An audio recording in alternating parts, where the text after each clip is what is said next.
Assalamu alaikum students. Today our topic is simple harmonic motion.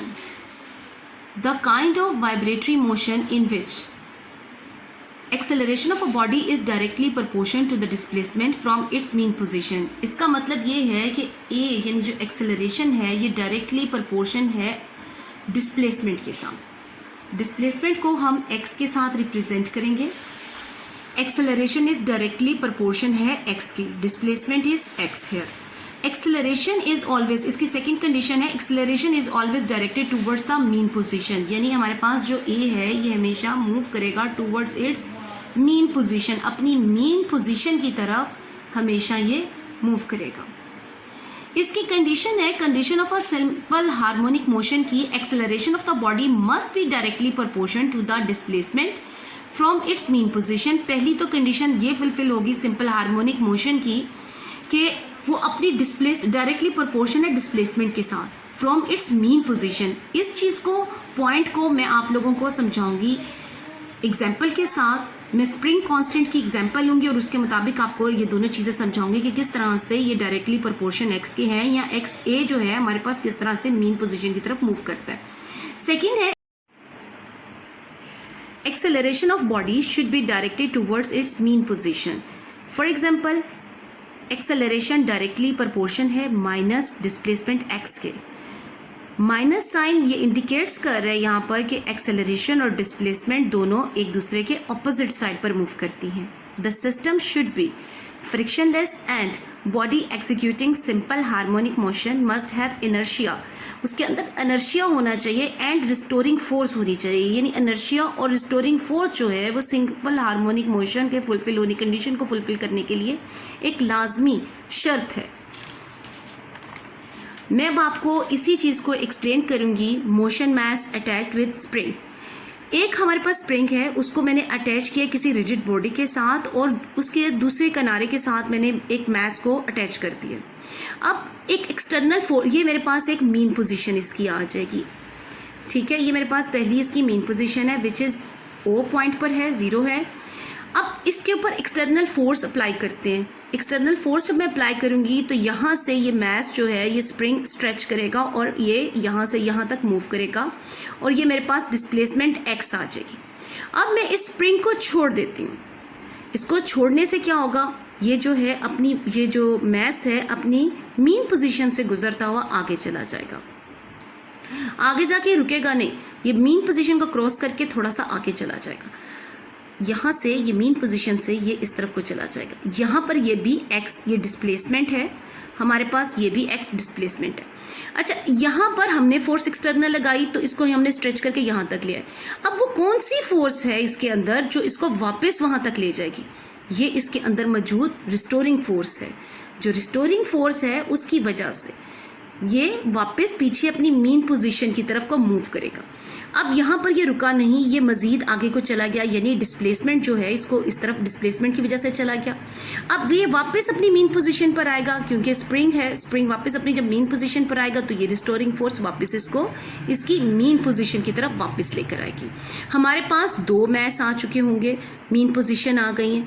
पहली mean position हमारे पास जब displacement को इस तरफ खींचा, हमने मैस को खींचने के बाद डिस्प्लेसमेंट की वजह से एक मीन पोजीशन आई, ये हमारे पास एक्सट्रीम इसकी पोजीशन थी. दूसरा, जैसे ही हमने इसको छोड़ने के बाद मैस पीछे चला जाता है, मीन पोजीशन से अपने रुकता नहीं, आगे की तरफ को मूव कर जाता है इनर्शिया की वजह से.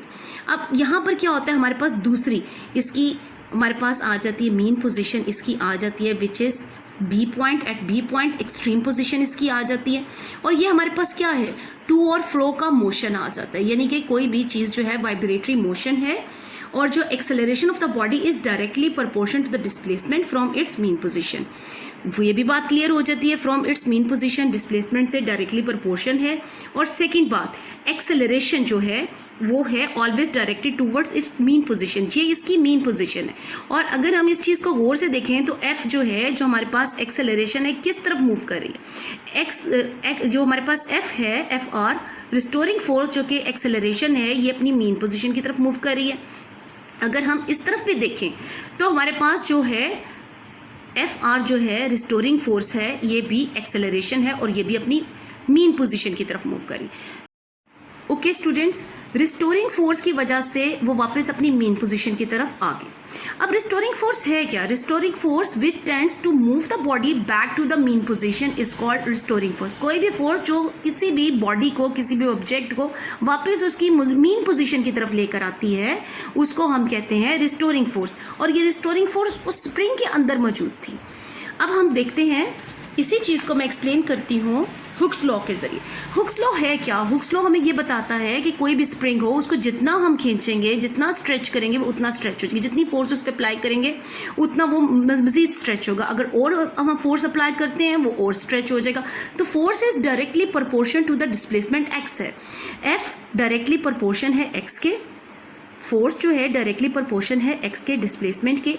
और जैसे ही मैं ये डायरेक्टली प्रोपोर्शन का साइन हटाऊंगी तो यहाँ पर इक्वल का साइन लगाकर मैं के का लगा दूंगी। व्हाट इज के हियर? के is a spring constant here. दुनिया में डिफरेंट तरह के स्प्रिंग मिलते हैं और हर स्प्रिंग का अपना एक कांस्टेंट होता है। तो हमारे पास जो F R and displacement opposite direction में है, that's why we will apply here negative sign. हम यहाँ पर नेगेटिव साइन को अप्लाई कर देंगे।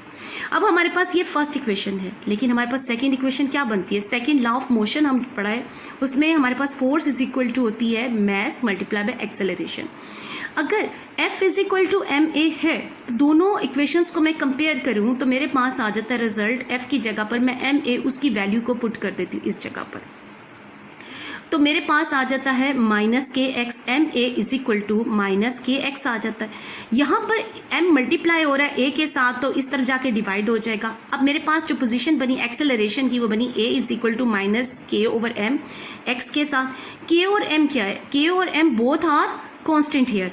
k मेरे पास स्प्रिंग कांस्टेंट का साइन है और मैस ये भी कांस्टेंट होता है। तो मैं इसको इन चीज़ों को अगर हटा देती हूँ, मैं k ओवर m जो है यहाँ पर इसको हटा देती हूँ, तो मेरे पास इक्वल का साइन और k ओवर m को हटाने से a डायरेक्टली प्रोपोर्शन आ जाएगा माइनस x के।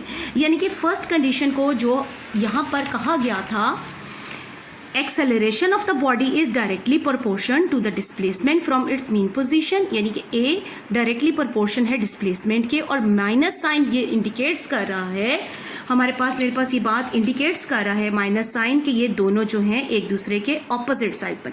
अगर डिस्प्लेसमेंट इस तरफ मूव करती है तो हमारे पास रिस्टोरिंग फोर्स या एक्सेलरेशन इस तरफ मीन पोजीशन की तरफ मूव करती है, तो इन दोनों की डायरेक्शन किस तरफ है? ऑपोजिट है। इसी वजह से हमने नेगेटिव साइन लगा दिया।